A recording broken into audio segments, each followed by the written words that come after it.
Salam sejahtera saudara yang kekasih. Selamat merayakan Minggu Pentakosta, Minggu turunnya Roh Kudus bersama-sama murid-murid Yesus dan orang-orang percaya di tengah-tengah dunia ini.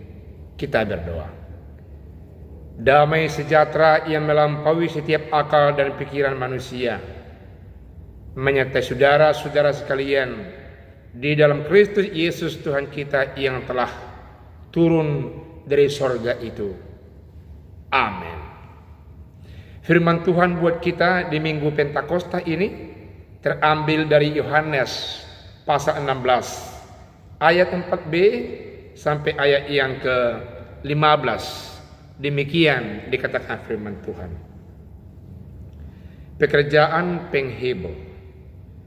Hal ini tidak kukatakan kepadamu dari semula, karena selama ini aku masih bersama-sama dengan kamu.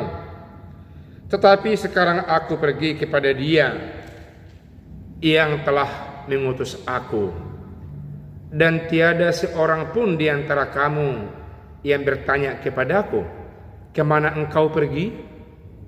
Tetapi karena aku mengatakan hal itu kepadamu, sebab itu hatimu bersukacita. Namun benar yang kukatakan ini kepadamu adalah lebih berguna bagi kamu jika aku pergi. Sebab jikalau aku tidak pergi, penghibur itu tidak akan datang kepadamu. Tetapi jikalau aku pergi, aku akan mengutus Dia kepadamu. Dan kalau Ia datang, Ia akan menginsafkan dunia akan dosa, kebenaran, dan penghakiman akan dosa, karena mereka tetap tidak percaya kepadaku. Akan kebenaran, karena aku pergi kepada Bapa dan kamu tidak melihat aku lagi. Akan penghakiman, karena penguasa dunia ini telah dihukum. Masih banyak hal yang harus kukatakan kepadamu, tetapi sekarang kamu belum dapat menanggungnya. Tetapi apabila Ia datang, yaitu Roh kebenaran, Ia akan memimpin kamu ke dalam seluruh kebenaran, sebab Ia tidak akan berkata-kata dari dirinya sendiri, tetapi segala sesuatu yang didengarkannya itulah yang akan dikatakannya, dan Ia akan memberitakan kepadamu hal-hal yang akan datang. Ia akan memuliakan aku, sebab Ia akan memberitakan kepadamu apa yang diterimanya daripada aku. Segala sesuatu yang Bapa punya adalah aku punya. Sebab itu aku berkata, Ia akan memberitakan kepadamu apa yang diterimanya daripada aku. Demikian firman Tuhan. Saudaraku yang kekasih, pada saat-saat Yesus naik ke sorga, kondisi hati, pikiran, dan kehidupan secara mutlak murid-murid itu berada dalam kegoncangan. Mereka sedih karena mereka merasakan akan kehilangan Tuhan Yesus yang selama ini terlibat dalam hidup mereka dalam ruangan tertentu, dalam waktu-waktu tertentu, dalam fase-fase yang sangat penting dalam perayaan-perayaan agama Yahudi, sehingga mereka sangat merasa mulai senang, mulai merasa tenang, mulai merasa dilindungi, dan mereka merasa dekat dan percaya sepenuh-penuhnya kepada Yesus sebagai Tuhan yang dipilih Allah tinggal bersama-sama dengan mereka. Namun hal itu akan mulai sirna dan membayang-bayangi pikiran mereka oleh rasa ketakutan, karena Yesus berjanji Dia akan pergi ke tempat yang mereka tidak tahu. Dan Yesus katakan, lebih baik saya akan pergi, karena kalau saya pergi, saya akan mengutus Dia sebagai pengganti saya. Dan jikalau saya tidak pergi, maka pengganti saya tidak akan datang bersama-sama dengan kamu. Membuat makin bingung mereka menghadapi apa yang dikatakan Yesus, yang sungguh-sungguh mereka tidak mengerti 100% apa yang dikatakan oleh Tuhan Yesus kepada mereka. Sementara Bapak Ibu yang kekasih, jikalau sungguh-sungguh dipahami dengan baik, apa yang dijanjikan oleh Tuhan Yesus justru mau meyakinkan bahwa umat yang percaya, murid-murid Yesus, dan orang semuanya ketika itu yang percaya akan membuka peluang bahwa mereka akan setiap saat disertai oleh Yesus Kristus dalam arti Roh Kudus-Nya. Karena yang turun dari sorga sebagai pengganti Yesus yang naik ke sorga itu bukan lagi Yesus yang kelihatan secara kasat mata, yang terikat dengan tempat dan waktu dan fase-fase kegiatan daripada perayaan Paskah, perayaan apa saja pun yang dirayakan oleh orang-orang Yahudi. Karena dia berada dalam bentuk roh. Allah itu berada dalam roh yang kudus, yang tembus oleh tempat, ruangan, dan waktu, yang setiap saat bebas menyertai murid-muridnya, di mana saja murid-muridnya bisa dilingkupi, disertai, dan diberkati oleh Allah dalam nama Yesus yang hadir dalam bentuk Roh Kudus yang turun atas mereka, yang dijanjikan Yesus ketika mereka mau berpisah, ketika Yesus mau naik ke sorga. Dan itulah yang kita rayakan pada hari ini, Minggu Pentakosta, minggu ke-50 terhitung dari kebangkitan Yesus. Yesus datang dalam bentuk Roh Kudus. Jikalau kita melihat dalam Kisah Rasul pasal 2 ayat 3 dan 4 disaksikan oleh Lukas, bahwasanya Roh Kudus itu datang dan dia berbentuk api dan disimbolkan dengan warna merah seperti jubah mini saya ini. Roh Kudus itu sering digambarkan bagaikan lidah api yang bisa untuk melahap segala sesuatu yang tidak baik, menghancurkan dosa, menjadi berubah dalam kekudusan, dan memberikan hal-hal yang baik.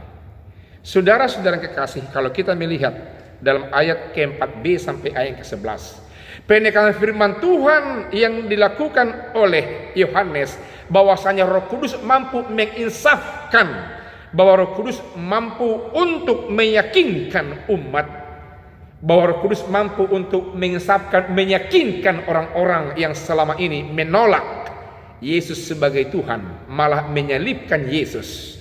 Dan kini Roh Kudus mampu untuk menginsafkan, mampu untuk menginterogasi kepada hati yang terdalam, kepikiran yang terdalam, mengapa mereka seperti itu, dan sekaligus membela mereka supaya mereka keluar dari rasa yang selama ini dalam fase takut, dalam fase bertanya, dalam fase rindu untuk dibimbing. Kini Roh Kudus itu masuk menyertai mereka, menginsafkan mereka akan dosa-dosa mereka itu, menginsafkan Bapak Ibu saudara-saudara yang bersentuhan dengan firman Allah ini akan dosa-dosa kita, dan sekaligus membimbing kita, membuat kita bertobat dan tahu akan rencana Allah lewat bimbingan Roh Kudus itu dalam kehidupan kita.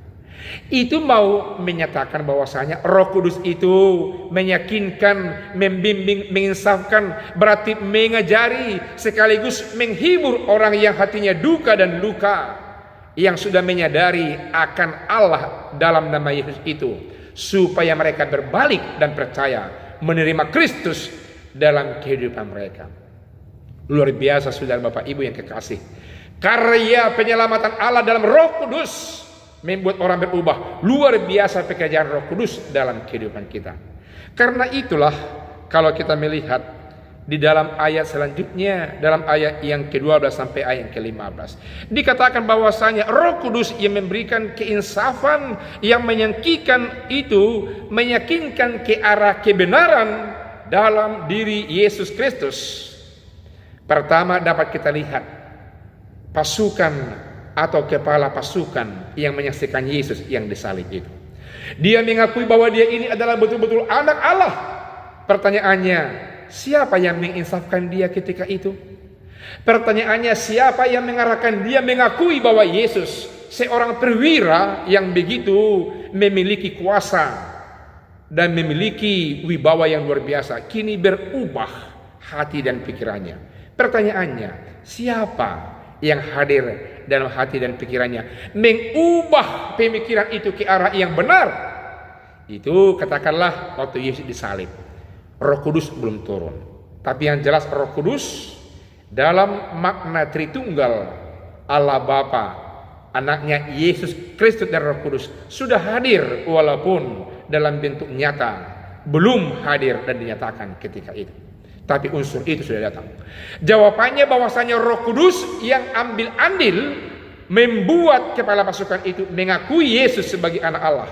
Dan yang berikut setelah Yesus bangkit, saudara dan saya mengingat peristiwa pertobatan Rasul Paulus ketika dia berangkat ke Damsik mau menghempang perkembangan orang-orang percaya di sana. Yesus menangkap dia dan dia mengakui engkau adalah Tuhan, dan dia bertobat ketika itu. Pertanyaannya, siapa yang membuat dia bertobat? Siapa yang mengarahkan pikiran lalu hati dan inderanya mengakui bahwa Yesus itu adalah Allah?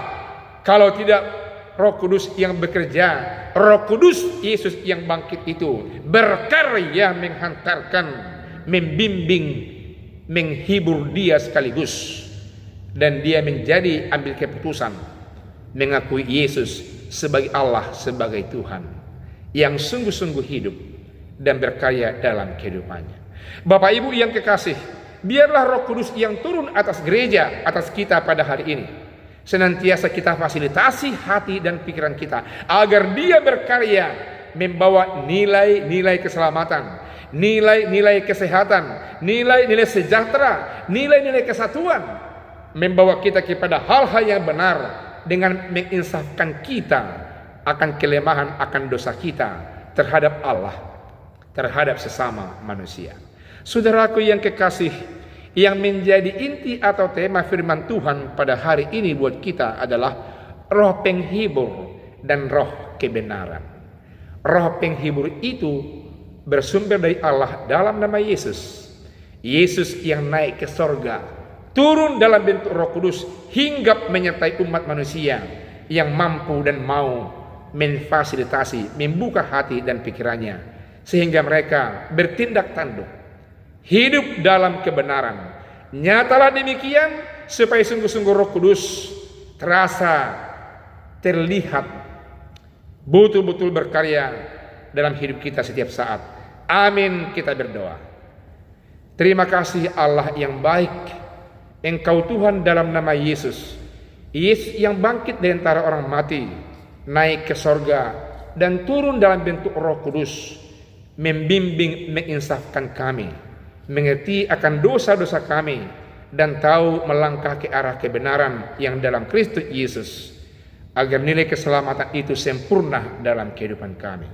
Kesempurnaan keselamatan itu Tuhan, kami percaya termasuk kesempurnaan kesehatan kami, jauh dan terhindar kami dari bahaya coronavirus yang melanda dunia, melanda negara, melanda kota kami, dari anak-anak kami, dari sanak saudara kami, dari jemaat kami, dari bangsa ini, dari dunia ini.